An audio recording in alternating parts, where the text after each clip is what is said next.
It's the morning star drive 117.8. You soaring up with sky, now's the time, don't delay. I'm sitting in my ride and it's time to fly. So let's realign, just listen and fill your mind. I'm burning with desire and the passion. Nobody can stop me when I'm like this. I got my head in the zone, you know. I'm on the morning star drive, you know. Hey guys, how's it going? It's Tuesday, July 19th. And this is the Morning Star Drive on 117.8. We're on YouTube, so make sure to subscribe, follow us on SoundCloud, and make sure to support us on Patreon. So what is happening on this wonderful Tuesday? We've got current news from around the world, looking into the Book of Ecclesiastes and the SS Retreat analysis. All right, everyone, how are you doing today? I hope you guys are really enjoying your week. Yes, Monday is in the books. It's already done, and really thankful that you guys are joining us here on the Morning Star Drive. So keep liking and commenting. Want to hear from you guys and see how you're doing. Just answer all the comments as much as you can, but more than anything else, we really want to build a platform for the English-speaking people in Providence, and we want to build this community. So some of you might be asking like, wait, what was the last thing you said? You said that we're going to look into the Book of Ecclesiastes, and then you said SS Retreat analysis. Like, what is that? So what's happening is someone actually asked a question about the schedule, what happened at the retreat, and what made it so successful. And what made it memorable? Why were the SS so happy? Why did they enjoy it so much? What happened during that retreat and stuff? So we're going to go into kind of the things that I looked at and I thought was really, really successful. And also the things that were like what is going to be the post thing we're going to do? What are we going to do after all this is done? Are we just going to have one of those retreats and then everyone goes back to their life for another year? Or are we going to have some follow-up things that happen too? So that's what I'm going to talk about today. And I think it's something important because, especially as Pastor Joan is focusing on the SS, we really want to be able to follow the direction of Providence and really be able to raise our SS well too. So I am going to be doing that at the last segment today. So look forward to that. So yesterday, I met a friend from high school, and she was my prom date, right? But it's not like a prom date like she was my girlfriend. It was more of 10 friends that went together and we just matched up with our friends, the guys and the girls. So it wasn't like it was all it wasn't all boyfriend, girlfriend. It was just friends, but you need a date. 10 of us were here, 5 guys, 5 girls, and we just kind of matched each other up, right? And she's married, she's got 2 kids, 2 amazing kids. 4 and 7 years old. So I went to go visit them. I haven't seen her. I think I haven't seen her in like 15 years.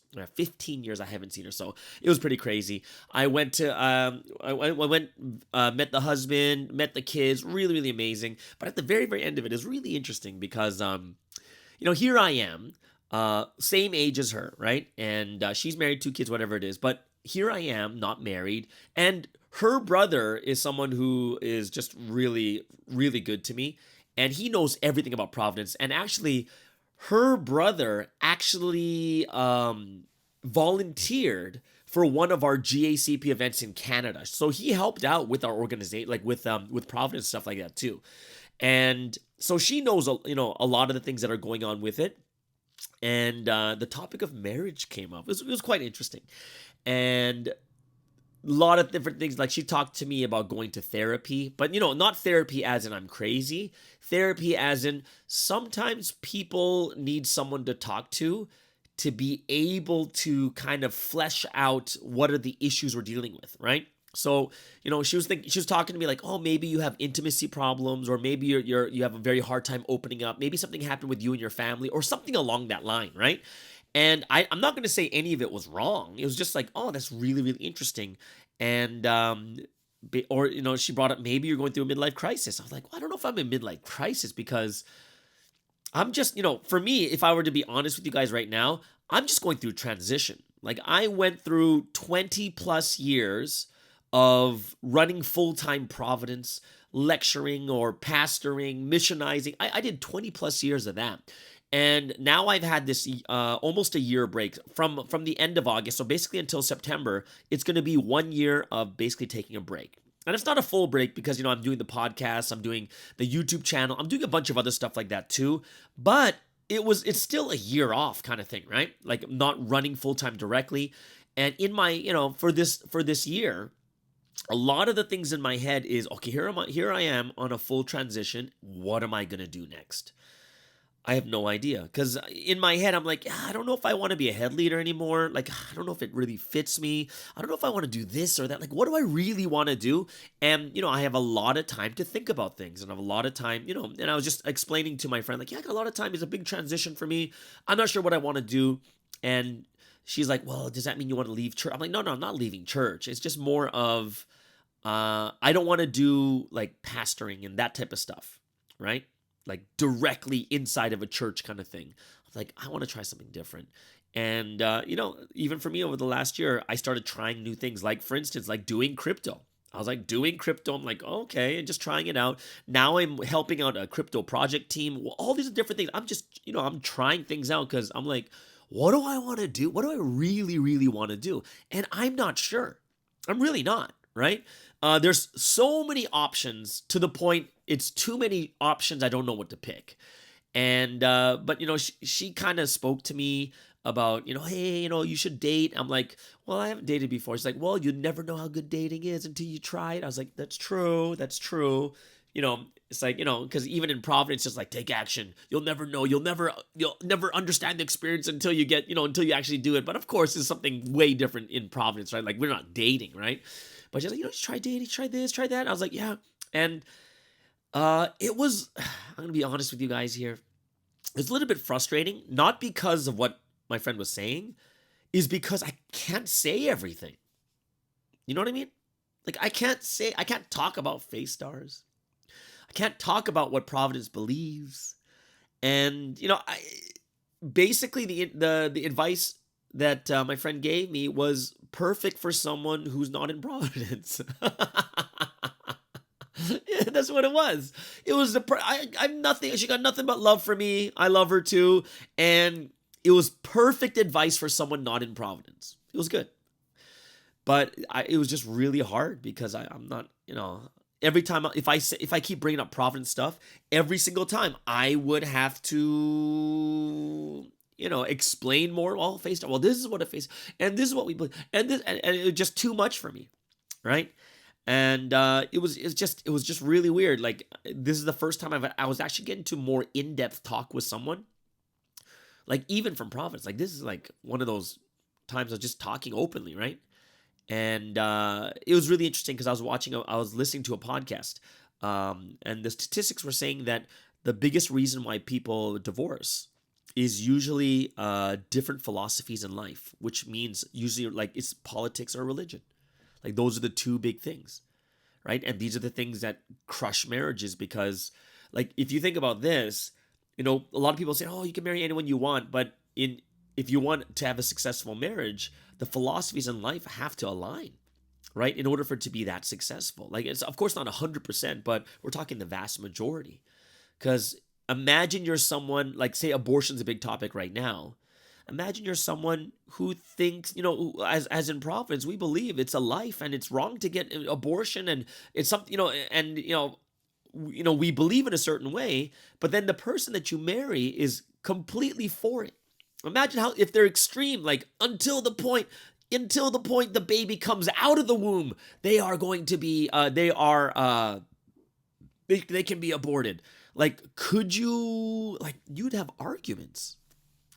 You would be like, where are you going? I'm going to the pro-abortion march, whatever it is. Like, that's a hard thing because you can't even do those things together. And for me is two really big things I realized. Number one was, during the entire talk, in my mind, I realized this morning, is the Holy Spirit really helped me. Like, the Holy Spirit was putting thoughts into my head, like, hey, this is something that, kind of just let them speak what they need to speak, but they don't know about Providence. And it was just really comforting in my mind. It's like, yeah, just listen, nod your head, and understand what position they're coming from. And it's true. It's very, very different. And the Holy Spirit really guided me through the conversation and helped me so that I was able to see things in a different, my eyes could be open to certain things that my friend said, but ultimately it was like, yeah, that's so true. Right. And I was like, yeah, but it all came out of love for my friend. right? So I was like, "Oh, okay, thanks," and I was really happy. And after that, I had no really big issues. I don't have any issues with my friend at all, right? But the second thing is like, man, the second thing I realized is how much we need that community. It really like. There's a lot of people that struggle in Providence, and then instead of getting more involved in Providence, they kind of go away to their friends in the world. And I was thinking to myself, man, if I was living in this environment constantly with these people always talking to me like this, it would affect me. It really would. Like I saw the big difference even from now, yesterday, meeting with my friends from the world, and then remembering my trip to San Francisco and with the members there and just having a great time, feeling very free. Like there's a lot of freedom in being with people who align with you in thoughts, like the major thoughts. Of course, inside Providence, there's still arguments and stuff of how we should run things and or how this should happen or how we should do this or that. And I understand that. But ultimately, we're all in the same direction. We're all pointing towards the same direction, and we're just thinking about what's the best method to get to the same destination we all want, right? And I was thinking like, yeah, that makes sense. And I thought to myself like, yeah, the importance of having community is got to be, I think it has to be in like, this community has to become one of the forefronts of the importance of Providence, of building a community where people can feel free. People can feel like confident in what they want to say. They're not going to feel judged. They're not going to feel in a certain way. But that community, like I was like, man, if I was with Providence people, the conversation would be much deeper. Right? It could be. Because imagine, like we know several people that used to be face stars, but then got married, right? And I have a couple of friends like that in Korea and stuff like that too. And imagine if you couldn't even talk to someone in Providence about that. You know what I mean? Like that would be so sad that the community wasn't strong enough that people can bring up certain ideas that may not seem proper or right, but I really think that it's something that we have to look at in the right way. And talking to my friend from the world, I realized, wow, I just can't tell them everything. And because of that, I'm kind of shackled. Like I can't really fully express what I want to say. I'm not sure. You can post in the comments too if you kind of feel that like, do you guys ever have that situation too? Like, post that in the comments below, because I'm sure when we talk to people in the world, there's so much we can't say that in the end, we're just like, we kind of just let things go. Like there's nothing else to say, but you just hope that the conversation finishes pretty quickly. And that was me, right? So that was something that I looked at and said, yeah, that makes a lot of sense too. So, I was pretty, yeah, it was nice. It was good conversation. We had a good time together. But ultimately, in the end, I was really, really, it made me think a lot about Providence community and how important it really is. All right. So yeah, that's something that I was kind of thinking about a lot last night, and a good prayer. I was praying last night about it, and then I guess I was tired because I was outside all day, and I fell asleep in prayer, and then. I woke up, it was like 1:30 in the morning. I was like, oh my gosh, I gotta get to sleep. But it was quite interesting. But yeah, either way. So that's kind of what I was thinking. I'm not sure. Do you guys have any of these types of issues or problems? Or not problems, but these situations? Go ahead, put them in the comments below. Would love to hear it. All right. All right. So, oh man. The Specialist Guy, I gotta make a new video this week. I gotta start making tons of videos ahead of time because I know that, I gotta start making this or else I'm just going to be stuck every single week trying to figure out a new topic. I got to do it like I did before, like doing 40 videos in 30 days, that type of thing. Yeah, maybe I can do that. Yeah. Either way. So let's get this show started with some member music from around the world. It is an amazing and awesome Tuesday. So we're going to start off with MC One Love from Australia. I really, really like this song. And when I did my interview with him, Daniel Patterson, you'll find him on the Sunday edition. He talks about this story about this song, The Journey. It's really inspiring. If you listen to his testimony, it's really inspiring. So I hope you guys will enjoy that too. So this is MC One Love, Daniel Patterson from Australia with The Journey, his journey from being in the world into Providence. The second song is going to be Man and Groom from PMA in Korea, and that song is called Trendy. And last but not least, we have Renee Lai from Taiwan, and she'll be singing This Is Me from The Greatest Showman soundtrack.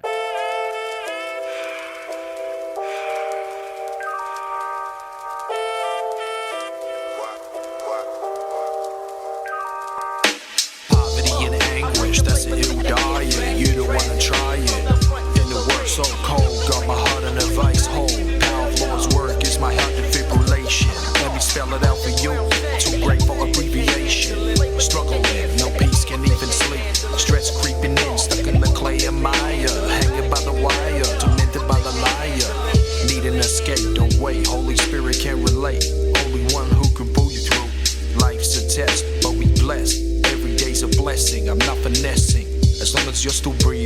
there's hope to change, rearrange a new mentality. The word of truth based in reality. Call out to God, the higher power. No Jack Bauer, making life so sweet when it is sour. Saving in the 11th hour. Life's energy was diminished. I felt like I was finished. Battery on empty. Satan trying to tempt me to get reckless with my way. Let the truth resonate. Don't hesitate. Better things await you. Keep moving forward toward that breakthrough. Through the fire tribulation, new transformation. Be all you can be. Find strength in the Trinity. Holy Trinity holds you down. Picks me up off the ground. I was lost when I met him. I was found. Word up, word up. I was blind but now I see. I was living without hope at the end of my rope. The sound was so dope. I met the Lord's history. Purpose ain't a mystery. I was blind but now I see. I was living without hope at the end of my rope. The sound was so dope. I met the Lord's history. Purpose ain't a mystery.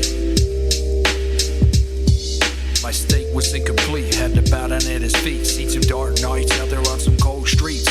Satan never defeats me where the word and truth are complete. See, it completes me. God, Holy Son, Holy Spirit, complete. Three, completely united with the triune. Enlighten my path. Walk step by step, hand in hand with the Lord. Can't afford to go back, nothing remains. Friends committing suicide, people making bad choices. God hears the broken people's voices. We ride for the Lord, Messiah, Messiah. Riding on the eagle's wings, flying higher, higher. You'll be caught up, raptured. My heart is captured, my spirit has raptured. Used to carry a knife for protection until I met the Lord's affection. Resurrection, crossed from a place of death to new life introspection.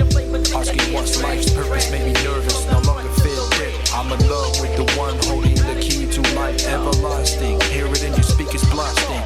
Gonna get back what Satan stole from me. Do righteousness and hard work. Sick conditions, a condition.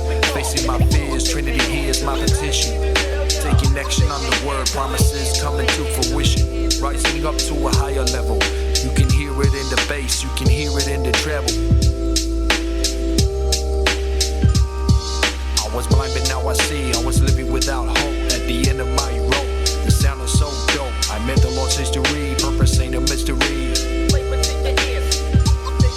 I was blind but now I see. I was living without hope at the end of my rope. The sound is so dope. I met the Lord's history. Purpose ain't a mystery.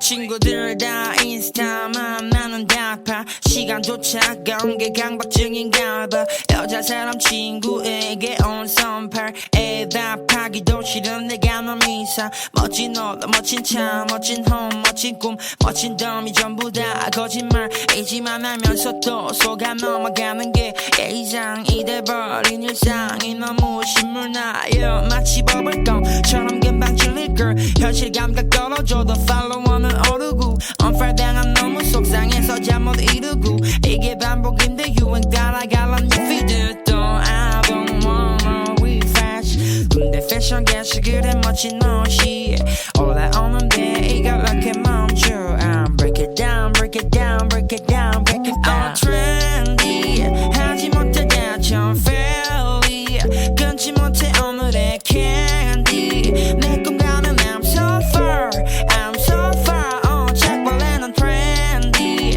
하지 못해 대처 fairly 끊지 못해 오늘의 candy 내 꿈 가는 I'm so far I'm so far yeah 디지털 이진법은 너무나 재밌어 난 수학도 못하면서 너는 쉬지 같은 놈인지 너에게 거짓말 빼면 몇 개가 남는지 마네킹 같은 너의 팔다리가 부러워 도시 속의 빛이 우리 그림자를 가려 덕분에 수치 없이 이대로 흘러가길 원해 낭만을 찾았던 너는 중독자는 바보 되고 난 바보 돼버렸어 그래도 어쩌겠어 인스타그램에선 세상의 모든 얘기들이 올라오는 것만 따라가지 못할까봐 노심초사를 해 난 적응을 하지 못해 정보시대 덕분에 내 머리는 고정이 난 듯해 덕분에 나는 느린 거북목이 됐네 덕분에 목적지는 너무 멀어 I wanna be here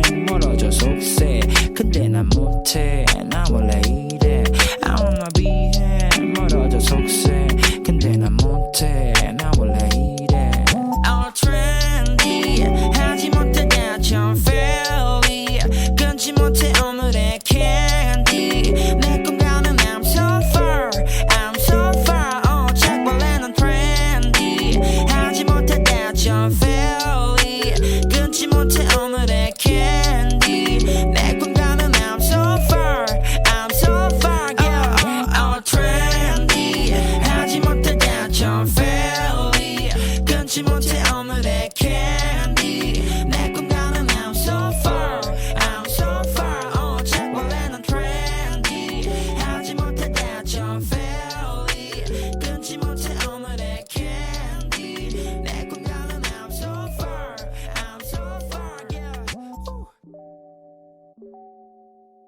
not a stranger to the dark. Hide away, they say, 'cause we don't want your broken part. I've learned to be ashamed of all my scars. Run away, they say, no one will love you as you are. But I won't let them break me down to dust. I know that there's a place for us, for we are glorious. When the sharp words wanna cut me down, I'm gonna set a flood, gonna draw them out. I am brave, I am bruised, I am who I'm meant to be. This is me. Look out, 'cause here I come, and I'm marching on to the beat I drum. I'm not scared to be seen, I make no apologies. This is me.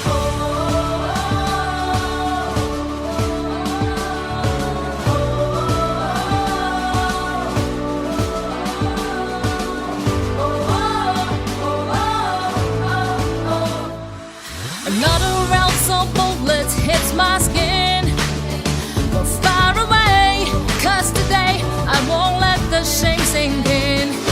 We're blasting through the barricades and bringing shame for the sun. Yeah, that's what we become. Won't let them break me down to dust. I know that there's a place for us, for we are glorious.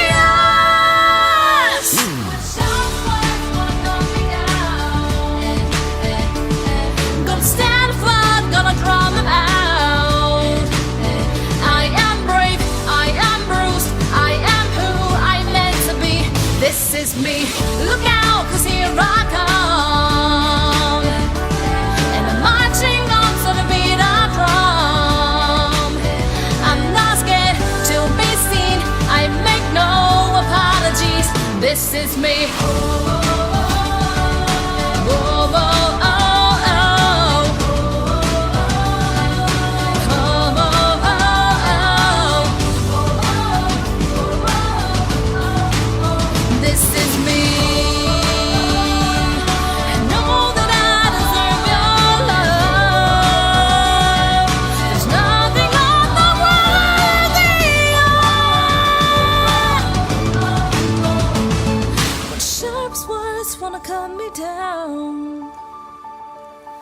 Set a flood, gonna draw them out.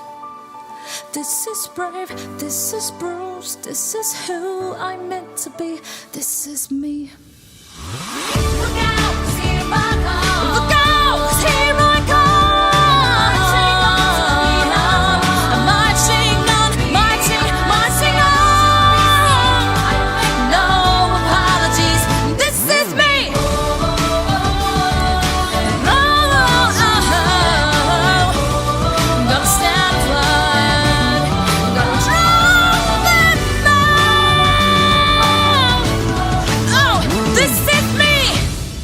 That was Renee live from Taiwan with This Is Me from the Greatest Showman soundtrack. Before that, Man and Groom from PMA in Korea with Trendy. If you guys listen to the lyrics, or if you heard the translation, he is very spiritual with his lyrics too. Before that is MC One Love, Daniel Patterson over there in Australia with The Journey. All right, so let's get into some news going on around the world. And this is very important for all of us here, especially in this history, as one of the responsibilities of the brides of this time period is we have the power to pray to God and get God to take action on these things that are happening around the world. So, 3 reasons why Sunseam wants us to see the world news every day. Number 1, see what God is doing in the world. Number 2, see what we need to report and pray for. And last but not least, what are the things we need to comfort God's heart in? All right. So let's start off with the Russia-Ukraine crisis. And we're going to start off with President Zelensky of the Ukraine fires his security chief and top prosecutor. So President Zelensky has fired the head of Ukraine's security agency, the SBU, and the prosecutor general, citing many cases of treason in the two powerful organizations. He said more than 60 former employees were now working against Ukraine in Russian-occupied areas. A total of 651 collaboration and treason cases had been opened against law enforcement officials, he added. The sacked officials have not commented. And in his video address late on Sunday, Zelensky said, quote, such an array of crimes against the foundations of the national security of the state pose very serious questions to the relevant heads of the two organizations. And then he said, everything will get their answer soon. And the sacking of SBU chief, a childhood friend of Zelensky's, follows the high-profile arrest of a former SBU regional head in Crimea, annexed by Russia in 2014. And there's another person also suspected of treason too. So this is quite interesting that if it's going to be one of his childhood friends plus two people in the top organizations in Ukraine that are working against Ukraine, that is huge. What other developments happened over the last couple of days? Ukraine says a significant number of Russian warships in the Black Sea were moved from Crimea further east to the port of Novorossiysk. Novorossiysk. Okay, I'm not sure if I'm pronouncing it right. And this comes as Kyiv has received further deliveries of longer-range missile systems from its Western allies. And Russia's, so that's a pretty huge thing. Russia's former president, Dmitry Medvedev, is now deputy head of the Security Council, and he warned Ukraine of a judgment day if it were to attack Crimea. Also, what's happening with the fighting over there in the Ukraine right now? Russia's defense ministry said its aircraft had shot down a Ukrainian Mi-17 helicopter near the eastern town of Sloviansk and an Su-25 aircraft in the Kharkiv region. And the Russian army also said its long-range air-based missiles had destroyed a depot in an industrial zone of Odessa, southern Ukraine, that stored Harpoon anti-ship missiles delivered to Ukraine by NATO countries. Russia is reinforcing its defensive positions across the areas it occupies in southern Ukraine, the British Defense Ministry said. And on Sunday, more Russian missiles struck industrial facilities in the strategic southern city of Mykolaiv, a key shipbuilding center in the estuary of the southern Bug River, local officials said, and there was no immediate information about casualties. Also, Russian-backed separatists said Ukraine had hit the town of Alchevsk near east of Sloviansk with 6 United States-made high mobility artillery rocket systems called the HIMARS on Saturday. And the self-styled Luhansk People's Republic said the strikes had killed 2 civilians. When it comes to economy and diplomacy, the Ukraine war shows that the West's dominance is coming to an end as China rises to superpower status in partnership with Russia at one of the most significant inflection points in centuries. Finance chiefs from the Group of 20 bloc of nations pledged on Saturday to address global food insecurity and rising debt, but remain divided over Russia's invasion of Ukraine. That's quite interesting. They're divided over Russia's invasion of Ukraine, right? Gazprom, which is the big gas giant in Russia, the gas transit to Europe via Ukraine was stable on Sunday. So that's quite interesting too. So that's kind of what's going on over there in the Russia and Ukraine situation. We see a lot of problems, and we're going to look at, personally, I thought it's going to be going on for at least another 3 months. I've heard other people say maybe another 6 months, right? That we're going to see this war be going on for. We got to pray that it ends soon more than anything else. So let's move on to other stuff going around the world. We're going to head to Africa, in Ghana. And Ghana confirms first cases of the deadly Marburg virus. All right? So Ghana has confirmed its first 2 cases of the deadly Marburg virus, a highly infectious disease in the same family as the virus that causes Ebola.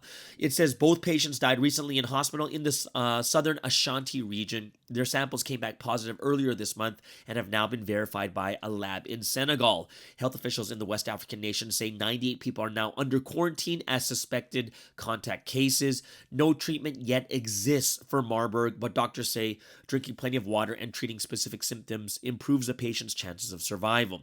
The virus is transmitted to people from fruit bats and spreads between humans through the transmission of bodily fluids. It is a severe, often fatal illness with symptoms including headache, fever, muscle pains, vomiting blood, and bleeding.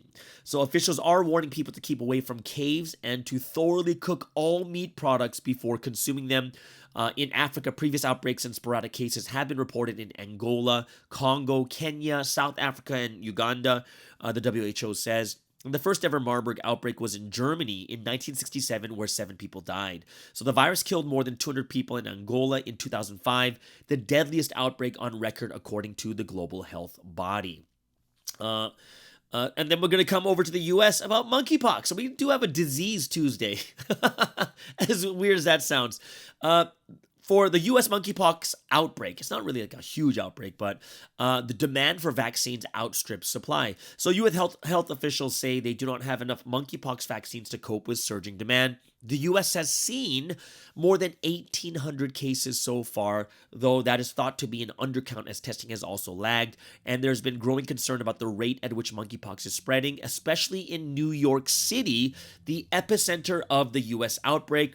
The disease, characterized by lesions on the skin, usually clears up on its own but can be extremely painful. Most confirmed cases have been among men who have sex with men, although anyone can be affected with the virus. And the U.S. has received 370,000 out of nearly 7 million vaccine doses that the government has purchased in total, but millions of the doses are not expected to arrive until next year. The federal government has distributed about 156,000 doses nationwide and expects to start shipping another 130,000 doses from Monday, according to the U.S. Department of Health and Human Services. Earlier this week, New York City's vaccinations website crashed as thousands of people tried to book vaccine appointments at once. The New York City Health Commissioner apologized for the patchy rollout of the vaccine, and during a call on Tuesday with Biden administration officials, New York Mayor Eric Adams asked for the city to be allocated more doses. The true scope of the U.S. outbreak is unknown as diagnostic testing has lagged, and it can take up to 3 weeks for symptoms to appear. A month ago, the U.S. had just 45 cases. So think about that, 45 to 1,800 within a month. The U.S. has bought more than 1.1 million doses of the Jynneos vaccine produced by Bavarian Nordic in Denmark. Hundreds of thousands more doses are expected to arrive soon in the U.S. after American federal health officials said they had completed an inspection of the Danish plant. More than 12,500 cases of monkeypox have been reported in nearly 70 countries, according to the U.S. Centers for Disease Control. So if you guys think about this, 70 countries and 12,500 cases, that is not a lot. Like if you look at a real pandemic or epidemic, you're talking probably... You would need like 100 or even 1,000 times more than that for it to be really bad in 70 countries, right? So people shouldn't be panicking just yet, but just kind of keep it in the back of your mind, especially those of you in New York City. All right, so let's move on to some sports. What's happening in some sporting news? I'm not a big fan of the Major League Baseball. However, they just had their draft, and the Baltimore Orioles had the first pick, and they made the high school shortstop Jackson Holliday the first selection in Major League Baseball's draft on Sunday. But the biggest shock came with the number 3 overall pick as a Texas Ranger selected Kumar Rocker, the highly touted pitching prospect who famously did not sign with the New York Mets last season. Rocker now joins his former Vanderbilt teammate Jack Leiter, who was picked second overall by the Rangers last year. Drew Jones, the son of 5-time All-Star Andrew Jones, went second overall on Sunday to the Arizona Diamondbacks. In soccer news, Gareth Bale debuts. He debuts for his new team in MLS, LAFC, as they beat Nashville on the road. Gareth Bale and Giorgio Chiellini made their Major League Soccer debuts as visiting LAFC pulled out a 2-1 victory over Nashville SC on Sunday night.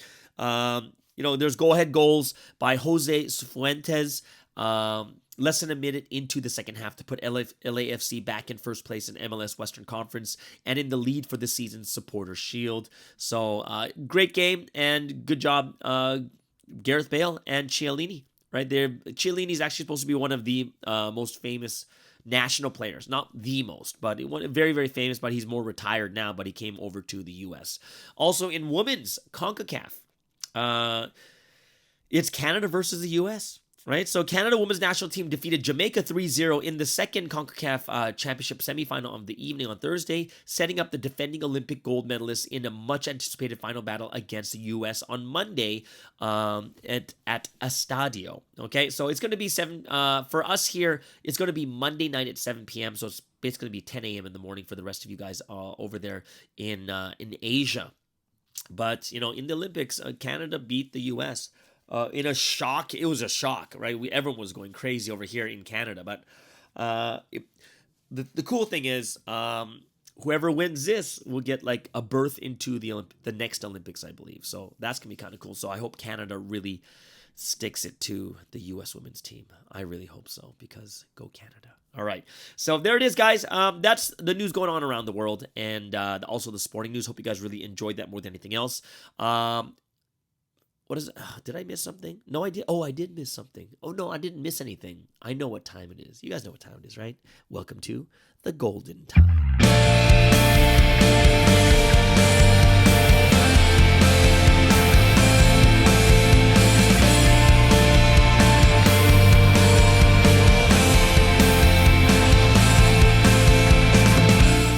This is the Golden Time, a time of praise and worship to the Holy Trinity. Hope you guys are looking forward to this moment we have as the Holy Trinity waits in anticipation for our praise and worship. So what are we going to start off with today? We're going to start off with Life of Heaven, and then an oldie but a goodie, The Fulfillment of Hope, and we'll end things off with Masterpiece. All right, so as one body of the Morning Star Drive, let's spend this time giving praise, honor, and glory to the Holy Trinity.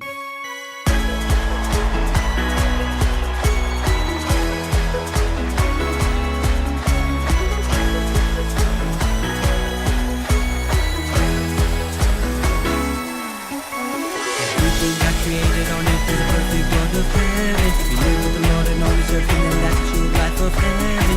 As we serve our God and Holy Spirit, here with the Lord, we fulfill the rapture here on earth, and it's a life of heaven. Everything God created in this whole world, earth, sea, and sky, it's heaven on earth.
Those kind of people know a shadow of heaven's perfect joy. Even though hope may be burning in their hearts, what they're expecting will never come true. All they gain is the joy within their hearts. Such are the people who keep hoping the Lord will come. They feel heaven only within their heart and thoughts.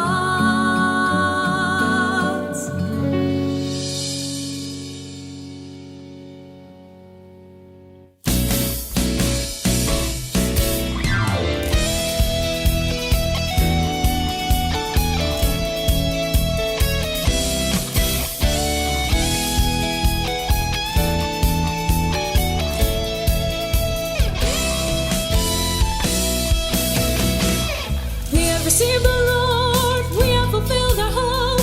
This is not a dream, our hope is real. Now we really gain heaven in both our bodies and spirits, genuine joy. 1,000 years we will rejoice, we will celebrate. We fulfill perfect eternal love.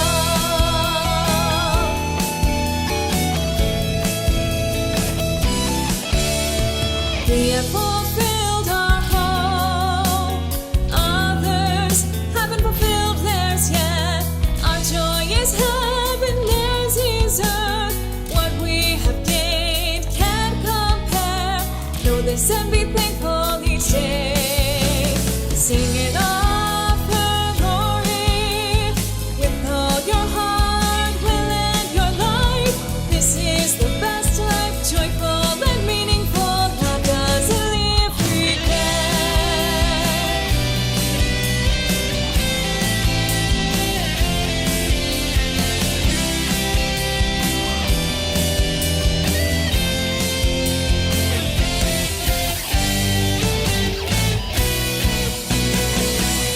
We have fulfilled our hope.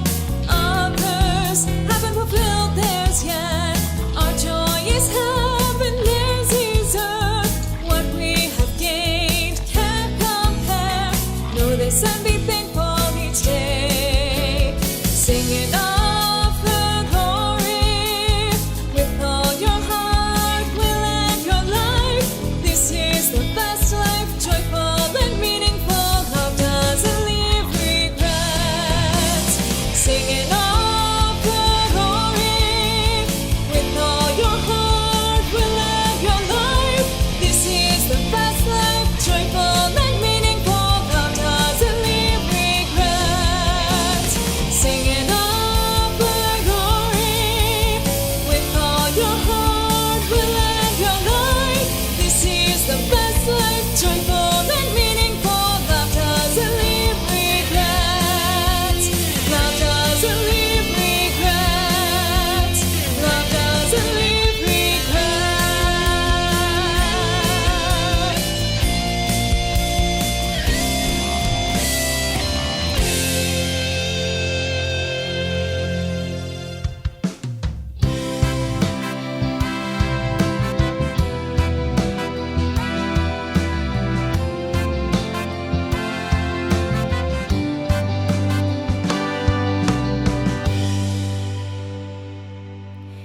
You are like a tree, uniquely made with rare qualities.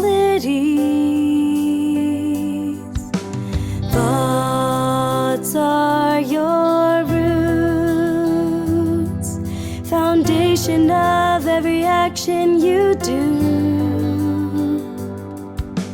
Christ is the rock, rooted deep in him you will never fall.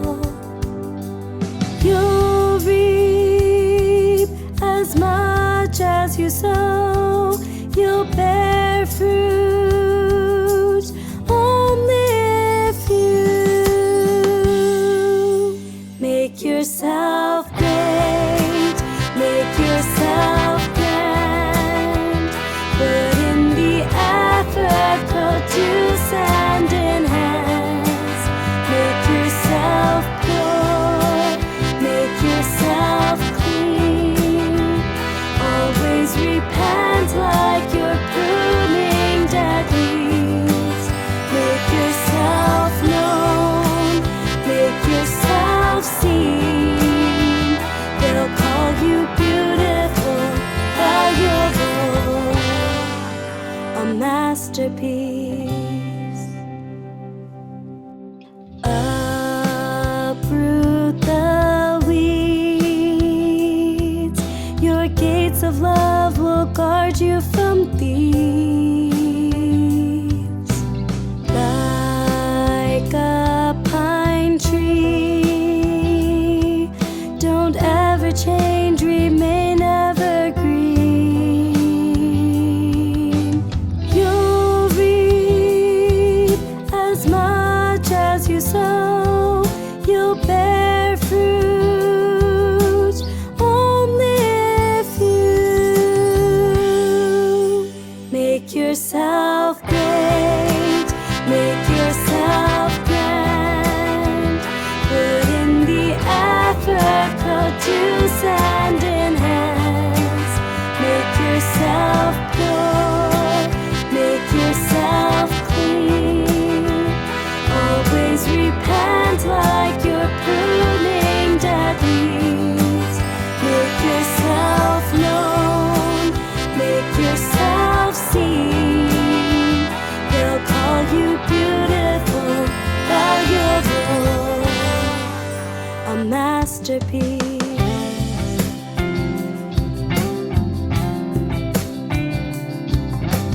When the seasons change, hardships, wind and rain, those with deeply rooted faith will surely remain. When the spring comes, they will blossom. Make yourself great, make yourself grand. Put in the effort, produce hand in hands. Make yourself pure, make yourself clean. Always repent like you're pruning dead leaves. Make yourself known, make yourself seen. They'll call you beautiful, valuable. You're a glorious work of art, God's masterpiece. And that was Masterpiece. Before that, The Fulfillment of Hope, and of course, that first song, Life of Heaven. All right, now that our hearts are prepared after that time of praise and worship, let's get into today's word study. And of course, every single Tuesday, we are going into either the scriptures, the book, or stories from the Bible. And this week's scriptures, there's a bunch of them in there, but the one book that we haven't really done, and I want to get into this one a little bit more for everyone here, is the Book of Ecclesiastes. All right, so let's get into this. Ecclesiastes is a book that I don't think many people really talk about that much. Not many people use the scriptures there either. Well, in Providence, we use a lot of them when it comes to life is meaningless, and of course, repeating history in chapter 1, verse 9 and 3:15. But this is a great verse, okay? So this is a great book. Let's first get into the title itself. What does it mean, Ecclesiastes? Okay, and the word Ecclesiastes does come from the Greek and Latin translations of Solomon's book, right? So the letters are LXX, right? And the Greek translation of the Old Testament used the Greek term Ecclesiastes for its title. And it basically means preacher and is derived from the word ecclesia, which translates to assembly or congregation in the New Testament. So both the Greek and Latin versions derive their titles from the Hebrew title. And I don't even know how to pronounce it, but it looks like it says Koheleth, okay, which means one who calls or gathers the people, and refers to the one who addresses the assembly, hence the preacher. And along with Ruth, Song of Solomon, Esther, Lamentations, Ecclesiastes stands with the Old Testament books of the Megilloth, or we call them the Five Scrolls. So later, rabbis read these books in the synagogue on 5 special occasions during the year, and Ecclesiastes is always read during Pentecost, as interesting that is, right? So Pentecost is the day that the tongues of fire came down onto, or the Holy Spirit came down onto the disciples after Jesus resurrected, right? So very, very interesting. Well, it's not right after, it's 50 days after, right? 50 days after, that's why it's Pentecost. But either way, so this is kind of cool. That Ecclesiastes is one of those 5 books, the Megilloth, right? The 5 scrolls that rabbis read during special occasions, and Ecclesiastes read during Pentecost. Now, the autobiographical profile of the book's writer unmistakably points to Solomon. And, evidence, there's so much evidence in this book. Like, number 1, the title fits Solomon, right? Son of David, king in Jerusalem. So obviously Ecclesiastes doesn't say, I am Solomon, but it does say the son of David, king in Jerusalem. That makes sense, right? And then it says king over Israel in Jerusalem. This is all in chapter 1. And the author's moral odyssey chronicles Solomon's life. Right? So if you read this book and chronicle with 1 Kings chapter 2 to 11, then you're going to see the similarities there, and the role of one who taught the people knowledge and wrote many proverbs. And that's in chapter 12. And it basically corresponds with Solomon's life. Everything points to Solomon, the son of David, as the author. So once Solomon is accepted as the author, the date and occasion becomes very clear. Solomon was writing probably in his latter years, probably no later than 931 BC, and primarily to warn the young people of his kingdom without omitting others. And he warned them to avoid walking through life on the path of human wisdom. And he exhorted them to live by the revealed wisdom of God. Okay, so what is some background and settings to this, right? So Israel, like if you look at the situation here, Israel and the Jews had a very glorious past, but now the days of the kings were only a memory. And after the exile became Persian rule, then in 322 BC, the armies of Alexander the Great moved into the east, and the world became Greek overnight. And thus, at the time of the writing of Ecclesiastes, the Jewish community was but a small island in the vast sea of the Greek Empire. Now, the Jews in Jerusalem at this time had heard of the mighty acts of God in their past, but God did not seem to be doing anything mighty for them in their day. So they had heard of the powerful words of God through the prophets, and they had preserved those words, but God didn't seem to be saying anything in their day, and they didn't deny God's existence in heaven, but they were on earth, and God seemed distant and unreachable. Now, even their best theologians and philosophers were baffled when it came to the questions of what God was doing. Okay? So individuals sought in vain for meaning in their work, in intellectual pursuits, or in sophisticated pleasures, but nothing ever seemed satisfying, and all was, quote unquote, vanity, about as substantial and permanent as a puff of smoke. A once powerful nation that was now weak, without good political leadership, a religious community skeptical about God's involvement in their lives, people desperately were searching for meaning. Such was the situation that the teacher who produced this essay had to address, or basically producing the book of Ecclesiastes. So you're looking at this type of situation at that time when this was actually made and read. Okay, so we all know that Solomon's reputation for possessing extraordinary wisdom fits the Ecclesiastes profile, and David even recognized his son's wisdom. And before God gave Solomon an additional measure, after he received a wise and understanding heart from the Lord, Solomon gained a renown for being exceedingly wise by rendering insightful decisions, a reputation that attracted all the kings of the earth to his courts. And in addition, he composed songs of proverbs, activity befitting only the blessed of sages. And Solomon's wisdom, like Job's wealth, surpassed the wisdom of all the people in the East. Now, the book is applicable to all who would listen and benefit, not so much from Solomon's experience, but from the principles he drew as a result. And its aim is to answer some of life's most challenging questions, particularly where they seem contrary to Solomon's expectations. And this has led some unwisely to take the view that Ecclesiastes is a book of skepticism. But in spite of amazingly unwise behavior and thinking, Solomon never let go of his faith in God. Okay, and you can find that in chapters 12 through 14. Okay, so historical and theological themes of Ecclesiastes. So it's true with most biblical wisdom literature, little historical narrative occurs in Ecclesiastes. You're not going to hear about what happened at that time, right? It's nothing to do with history, apart from Solomon's own personal pilgrimage, right? So the kingly sage, Solomon, studied life with high expectations, but repeatedly bemoaned its shortcomings, which he acknowledged were due to the curse, okay? The curse meaning the curse at the time of Adam and Eve. So Ecclesiastes represents the painful autobiography of Solomon, who for much of his life squandered God's blessings on his own personal pleasure rather than God's glory. And he wrote to warn subsequent generations not to make the same tragic error in much the same manner as Paul wrote to the Corinthians, right? And this is why when you're looking at people who are reading this book at the time of between Malachi and Jesus, they're wondering if God is actually working at their time anymore, and they think God is not there because there's no riches, there's no glory like it was in the past. But here's Solomon telling people otherwise, right? So the key word that we're looking at in the book of Ecclesiastes is the word vanity, which kind of expresses the futile attempt to be satisfied apart from God. And this word vanity is used 37 times in the book of Ecclesiastes and expressing the many things hard to understand about life. So all earthly goals and ambitions, when pursued when you're pursuing these earthly ambitions and goals, it ends in themselves and it produces only an emptiness, a longing, right? And Paul was probably echoing Solomon's dissatisfaction when he wrote in the book of Romans that creation was subjected to futility, right? That's Romans chapter 8, okay?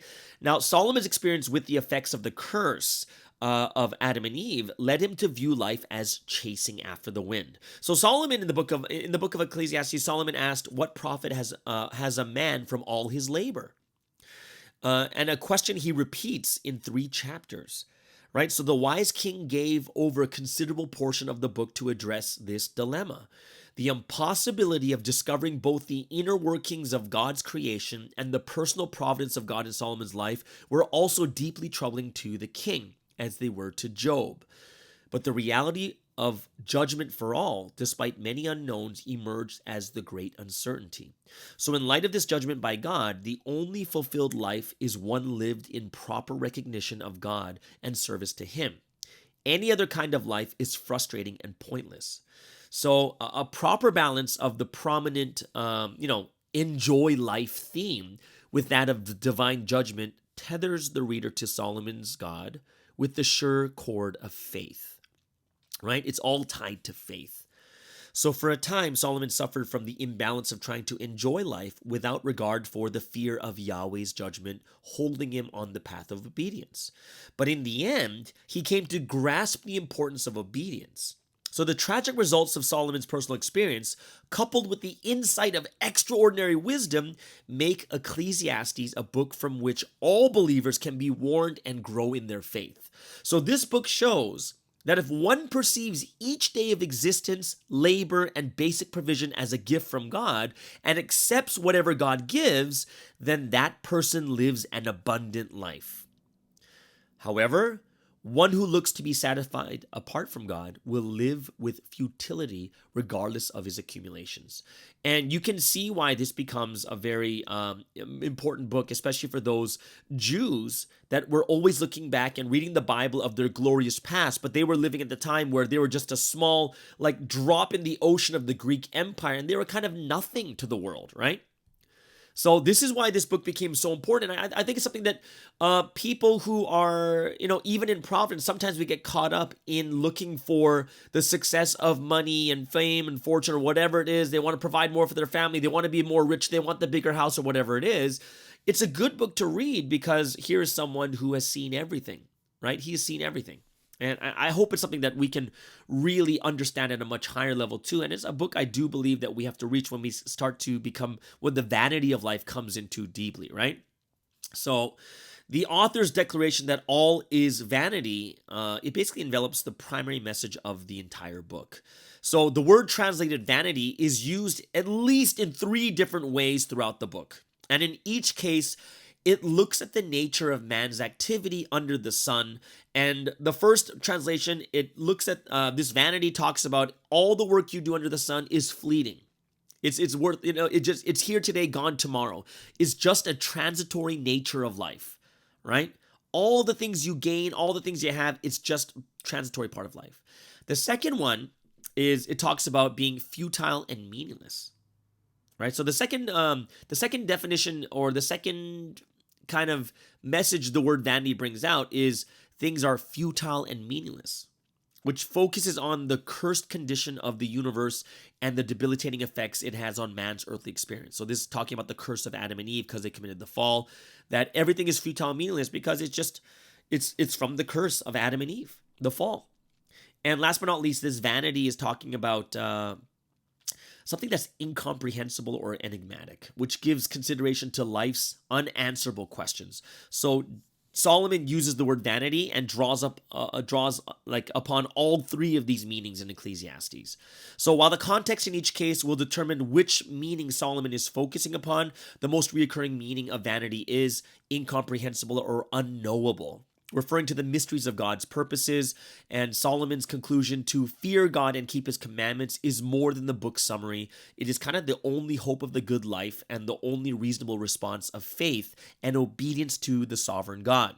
So he kind of works out all activities under the sun, each in its time according to its perfect plan, but also discloses only as much as his perfect wisdom dictates and holds all men accountable. So those who refuse to take God and his word seriously are doomed to live, in the severest of vanity, right? So it's interesting. Like, this book is a very good book for a lot of, like I said, for a lot of us at times who get caught up in, oh, how come I don't have a house? How come I don't have this? How come I don't have that?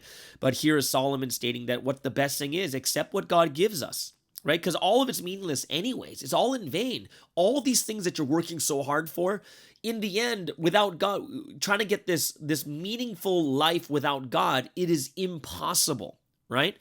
And the reason why Solomon becomes someone who is respected in this area is because he tried everything. More than anyone else can imagine, he tried every single thing, but he wasn't able to get that satisfaction without God. And that's why this is a really, really important book, especially when it comes to this new generation that want to be TikTok famous, Instagram famous, YouTube famous, and they want to have all this money, and they want to show themselves on Instagram in such a way where it's like, oh my gosh, look how amazing I am, kind of thing. And I was talking to I told you at the beginning of today's podcast, my friend's husband was talking about, he knows a lot of these people on Instagram that are living this amazing life with their family, traveling everywhere with their kids, but he talks to them, they're like, oh my gosh, it's so hard taking these kids to travel everywhere, throwing up everywhere, and it's just like, no, it's not going to work, kind of, they're like, it's not the life that we think. We only get to peek into that one sliver of nice part of their life, but it's not like that at all. So when I saw that, I was like, when you look at this, it's kind of what Solomon's saying. I was watching a video interview of this guy named Dan Blizzarain. I forget what it was, but this guy was like one of the first people to be so famous from Instagram and such, and he like had this crazy houses and boats, and he was talking about how meaningless, at the end of it, he realized how meaningless it was. He became like an addict, like a sex addict, right? And he's like going through this stuff, and he's basically talking in this interview like, it's all worthless, it's all meaningless, it leads to nothing. But here are all these people trying to become just like me, but I was not happy. I really felt unfulfilled. And that was something that, when people look at that, they're going to see that, wow, this is like another example of Solomon. He had all the things that people wanted, but in the end, it was nothing. Right? And I think that's something that we have to think about and realize too, more than anything else. Okay? So that is the word study for today on the Book of Ecclesiastes, and I hope it's something that a lot of us can gain and really receive a lot from. And I hope it's something that we can think about too in those times when we kind of get caught up in those physical things more than anything else. All right. So there it is. That is the word study for today on the Book of Ecclesiastes. Hope you guys enjoyed it more than anything else, which leads us into the song of choice for today. And of course, it is Korean Tuesday. And I was thinking about the year of the rapture. Don't ask me why I was thinking about it, but I thought to myself, I should play a song from from the 2015s. And I remember this, 2015, Pastor Joan was during I think it was right after the rapture, or maybe a little after the rapture.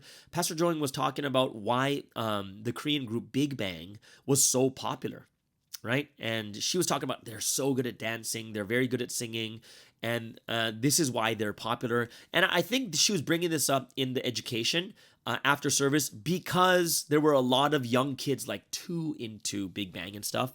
But she kind of acknowledged them and saying, yeah, they're very popular because they do really, really good work, right? They write songs, they do this, they do that, they sing well, they dance well, they have good fashion, all these are different things. And it kind of, I think it made the SS not feel guilty about it, right? And what happens is when you feel guilty about something, you start to hide these things. And then when you start to hide these things, it feels a little bit better. And then you start listening to them like crazy because it's such a rebel feeling. But I think I'm not sure what the exact moment was, but I think she was trying to normalize it a little bit so that the kids are not hiding this from people, but they're realizing like, oh, yeah, it's because of this, and this. But she also put them into reality too, right, during the education. So this just reminded me of it. So I'm going to play a song from Big Bang because it reminded me of the year of rapture and the education that Pastor Joan gave. And I think Pastor Joan even said that, she likes the music. She liked the music too. I'm not sure if it was because the SS were there, but she did talk about them.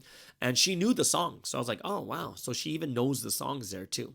Either way, this is Big Bang with one of their huge songs that came out in the year of the rapture, Bang, Bang, Bang.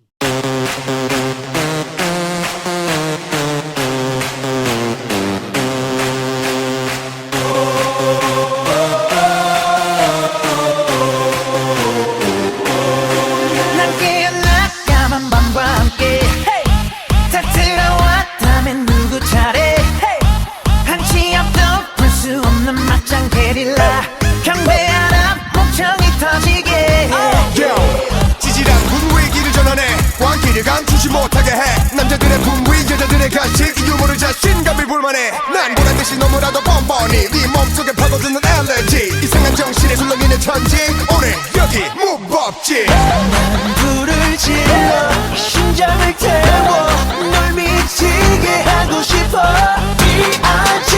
Yeah we bang like this 모두 다 같이 좀 맞은 것처럼 Bang bang bang Bang bang bang Bang bang bang Bang bang bang Bang bang bang Bang bang bang 다 꼼짝 마라 다 꼼짝 마 다 꼼짝 마라 다 꼼짝 마 오늘 밤 깨장 보자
there it is. That is Big Bang on this Korean Tuesday with the song Bang Bang Bang. Right? There you go. So, I hope you guys really enjoyed that more than anything else. I'm sure people are going to comment on this because they're like, oh, I haven't heard that song in so long. Because I know there's like a lot of K-pop lovers out there who are listening to this podcast too.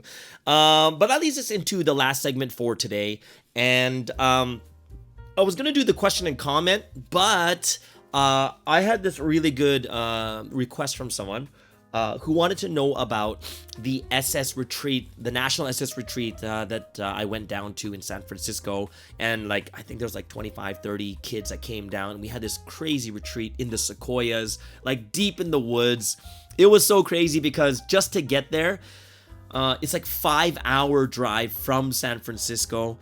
And when you're going in the sequoias in the mountains, it's like this windy road. And if you're in a large car and you're sitting in the back, you're gonna get motion sickness. You're gonna get car sick for sure. There's so many twists and turns, but so we're in the middle of nowhere in this retreat, and let me give you some of the things let me first give you the schedule that actually happened. Right, so it started on a Friday, ended on a Sunday. On the Friday, everyone starts to arrive. Everyone's assigned to their cabins. We have an opening ceremony. Everyone gets ready to eat dinner together. So we eat dinner. Then after dinner, we go get ready for the prayer night because it's Friday, right? So one of the SS leaders would give a message. So they give a message that's geared towards the SS, right? So for middle school and high school, and then it turns into a prayer night, right? So of course it's just like a regular Friday night prayer, and we had. During that time also there was like performances from the SS, like doing one of Pastor Joan's songs, and the guys did one and the girls did one. It was really, really fun just to see them kind of working together to get involved. And of course it's the first night, so a lot of people, like, we know Providence is a bunch of introverts, right? There's a ton of introverts in Providence. So even then, a lot of people are shy. They're just getting to know each other. Then after that, right after we have the prayer night, we go to a campfire and we're making s'mores, and everyone's just kind of getting to know each other. Parents are there too. We're just talking, having a great time making s'mores. That lasts for about an hour and a half. And then of course, people start going to bed. Some people don't go to bed, but there's a game room and stuff in there too. So, the kids are just having fun. Next morning, we decide to do pre-dawn, but not the normal way. During the time of pre-dawn, everyone wakes up early to pray in the church. And then at 5:30, everyone gathers to go on a hike. So there's no Proverbs delivered yet. So they go on a hike, and it's about an hour hike, and they hike up the mountain to a peak, and then another leader will deliver the Proverbs to all the kids. So all the kids get the Proverbs at the top, at the peak of a mountain, right? So that's kind of one of the cool things is we're able to do things a little bit differently because it is a retreat. Right? And of course, we're not expecting anyone to be dressed, like even when we had Sunday service, no one's dressed in suits and such. Why? Because it's a retreat. So what happens is they go to the top of the mountain, and then they have the pre-dawn, and they come back down, get ready for breakfast at 8 a.m. 8 a.m. we have breakfast together, and then right after we have our first game thing. So I was in charge of the first activities, and the very first thing, we just wanted to get people to get to know each other even more. And we knew we had many different types of people. There's athletic people, non-athletic, artistic. There's a bunch of different types of people. So this first one was kind of cool because it involved a lot of different aspects of skills. And one is, of course, you come up with a color and a team name, right? And then you have to make a flag for your team. So now you have the artist coming out drawing for their flag, right? So yeah, a team called like Pink Chaos. You had the Yellow Jackets. You had like I think it was like the Green Military. I forget what it was. The Red Hot Chili Peppers. And they're making it's really, really fun. But because everyone's putting all their talents together, people are getting to know each other really well. And they get to put war paint on, which basically means they have their color. If you're the Yellow Jackets, you're putting on yellow face paint in a certain way. Right? You have, there's just so many different ideas, and you have your chant. So you're making a chant for the Yellow Jackets or Pink Chaos or the Red Hot Chili Peppers, right? So they're all making their team chant. So that goes on for about a good hour and 15 minutes. And then after they present their flag, they present their chant, right? And then after that, we all walk outside towards the field, and we have our relay games, right? And the relay games are kind of cool because it just gets everyone involved. Like, you have like an egg on a spoon, and if you drop the egg, you start from the very beginning kind of thing. Or the funniest one we had was you had to spin 10 times, and then you had to run to a chair, blow up a balloon, and pop the balloon, and then run back. But, these kids are going full tilt. So they're spinning like 10 times, and they're all like falling all over the ground.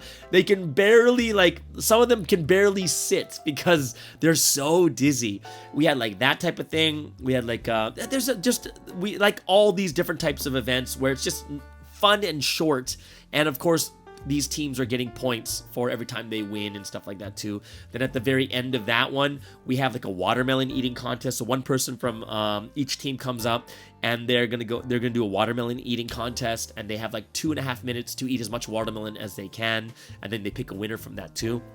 And then finally then after that, it's already lunchtime. Well, we did have a break for about after all those games, because the games went on for a good hour. So we had an hour with the flags, making the chants and face paints and all that stuff. Then we had another about 45 minutes, almost an hour of these relay games. And then we had about 30 minutes left so people can, kind of settle down. And then we had lunch. Lunchtime comes around, and then we finish lunch. And we, after lunch is like the big games, like the huge types, like these mega games, right? And there's this crazy game. There's like 1,000 water balloons, and each team had to get a balloon, go to the enemy fort, and drop their balloon into a bucket that belongs to their team. And what happened there was, of course, I was I was in the enemy fort with a hose. I'm just hosing everyone down. It was so funny, right? And after that game, what happens is they, at the end of it's an hour and a half, guys. And it was pretty crazy. At the end of an hour and a half, they're all like, just so much fun. And then they spray me, and they water balloon me and stuff like that too. It was really, really funny. And then after that, the second big game is, I told you guys about this already, and you guys probably seen the video, is they have plastic sheets and like maybe 5-6 pieces of cardboard, like 5 cardboard boxes, and duct tape and scissors, and these pool noodles, right? These long noodles that that a lot of swimming pools have, and you get to hit each other with them and whatever it is, right? And they had to build a boat that has to float, and they have a race with the boats across this small lake. And those are the two big events that took like the full 2.5 hours, right? And then there was, after that was finished, there was a break time for about an hour and a half. And during that time, it was, after that was dinner. So dinner comes along, and after dinner, there was free time. And they had zip lining, which was really, really cool. Zip lining, people playing games, people playing volleyball outside, just a lot. And there was like canoes and kayaks where people can go onto the lake and stuff. So there was it was just a ton of stuff that they could do, right? After they finished the free time, everyone got ready for, there was more free time, and then there was a superstar service. So superstar service started at 10 p.m., but because, we were joining live on Zoom, we had to, come in early for preparing the video and stuff like that. So we came in like 8 p.m. So from 8 to 10 p.m. is preparation. 10 to 12 was a service. And then after 12, people go to sleep, or some of us were playing card games and stuff like that. But it was kind of cool, right? So here we are. We go off, and that's day 2. That's Saturday. Sunday, because we did the Superstar service, there's no Sunday service, right? Which means that there was, people were up till like 3-4 in the morning. For me, I woke up, of course, and then I started to do my podcast at 6:30 a.m. or 6 a.m. just to make sure that I got it done and uploaded before we left, because we left at 10:30 a.m. And because of that, it was quite interesting. And and people were saying goodbye, and we finished it there. And at the end of it, we were asking the kids what they really thought, and they said it was the best one they've ever been to. Right? It was the best one. They said it was so fun. They met people, and we have this chat room where people write in, oh, I really, it's my first time, and I really had fun. Thank you so much. We had other kids that were like, some of the kids are very unique, because they're going through puberty and stuff like that, and they're like, they're kind of strange a little bit, but they're, it's not a bad way. It's just they're different. They're finding themselves. And they would go back to their moms and say like, Mom, I had the best time. You have to bring our brother next time. And it was such a huge success that I was looking at that like, wow, how did this happen? Right? And if I were to give you an idea of what made it successful, is that they're kids, right? And I think one of the mistakes that a lot of people will try to do is they try to make every single thing they do meaningful. You know what I mean? Like even the games, for some reason, we try to make them meaningful, add God to it or whatever it is. Like, there's so many times that we try to do these things, but we keep thinking to ourselves, no, it has to be meaningful. It can't just be meaningless, right? And this is something quite interesting because even when before in the past at the Lord's Church, after the grade, the seniors in high school would take that big university entrance exam and stuff, and we would go to the amusement park, we would rent a resort, we'd have all this fun, we'd go watch a movie, but and after one time someone was asking, what did you realize from the movie? And Pastor John was like, you don't have to realize anything. You don't. Why do you need to realize something? If you realize, you realize. If you don't, you don't. You don't make it into something where people feel like they have to realize something from a movie, or of course this movie's not good anymore because you didn't realize anything. And Pastor was like, yeah, sometimes people are going through so much stress and they just need to relax. They just need entertainment, and they're done. Just entertainment, right? And that's exactly what it was. Like, yeah, that's what it was. It was entertainment. And you don't need to realize. And one of the things that I really thought that made it successful was we weren't forcing meaning into these games. Like, well, we're going to do a game where you have to, call on God 1,000 times, and then whoever calls on God the most. I was like, well, I don't know. It's not really fun. You know what I mean? And I thought it was a really, really good balance because we did have, we had the pre-dawn, we had the Sunday service. We also had, what was the other one we did? And we had the Friday night prayer meeting. And that's like almost every day. So there's something there to make sure people's minds were in the right place. The games were fun. People had free time. People had these big games. I thought it was a perfect balance. And the biggest thing is because they're kids, right? They're high school kids. It doesn't have to be the theme of this retreat is the theme of this retreat was become a grand tree, right? And we had the first prayer night. One of the pastors gave a message on becoming a grand tree and what the message says of how we can become a grand tree, right? And that that's meaningful, right? Then the next day we have pre-dawn, but it's cool because we get to go up hike a mountain and then listen to it up there, and it's not in the church setting, which the kids loved. And then having a superstar service, the kids didn't really like the going 2 hours early to prepare and stuff like that because they were really, really bored. But in the middle of it, when it was a break time, we had like 30, 40 minutes of break. We allowed the kids to go have fun again, right? Until the service, we had to come back about another 30 minutes before service. And I do think it, as leaders, we do have that feeling of responsibility, like, oh my gosh, it has to be meaning. It has to be, they have to be thinking about God 100% of the time. And we're going to force, it's kind of like we're trying to force them to really think of God constantly all the time. But what I found was it was a very, very good balance. Kids had so much fun, yet there was still the life of Providence. It's still the life. We still, we prayed, we talked to each other. I do think, in my opinion, one of the things that wasn't good was it was too short. It was only 2 nights. It was only one full day, half of a Friday and half of a Sunday, half of the Sunday, right? I was like, man, next time we got to go 3 nights. So we'll have 2 full days. And then if you have another extra day, you could have you can fit in more meaningful things, right? And for me, it was really good because even when it was reported to Sunsteam gave a reply within 10 days for the retreat. And yeah, I thought it was very, very exciting and very good. And I was very thankful that I could be a part of it. And it really reminded me of the church camps that I went to when I was in the former faith. And I enjoyed it. And it was crazy because in the former faith, you have so much fun, yet it's so meaningful that, you know, during those church camps, people are giving their life to Christ. People are confessing that they love Jesus in such a fun setting. So even for me, I thought, yeah, it was a very, very meaningful, great start where a lot of SS are going to be like, I want to go. Where a lot of former SS are going to want to volunteer and help out more than anything else too. So when I looked at that, I thought that was some of the reasons why it was super successful. And I thought it was a very, very good balance between meaning and like spiritual things and physical things.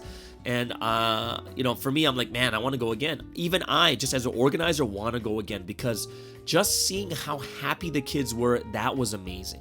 It really was. And I'm hoping that these, you know, we're able to help these these SS grow into great people of Providence, right? And it doesn't mean great people meaning a pastor or a head leader. No. Great people, meaning people who really enjoy, love Providence, love being in Providence, and they're going to have a great time. So that is something that what I wanted to bring up when it came to the SS retreat. So that's why I brought that up. Either way, hope you guys really enjoyed that and kind of give you new ideas of how to take care of your SS and stuff like that too.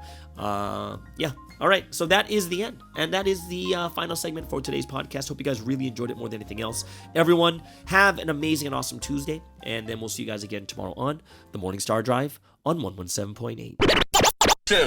It's the Morning Star Drive 117.8. You soaring up with sky, now's the time, don't delay. I'm sitting in my ride and it's time to fly. So let's realign, just listen and feel your mind. I'm burning with desire and the passion. Nobody can stop me when I'm like this. I got my head in the zone,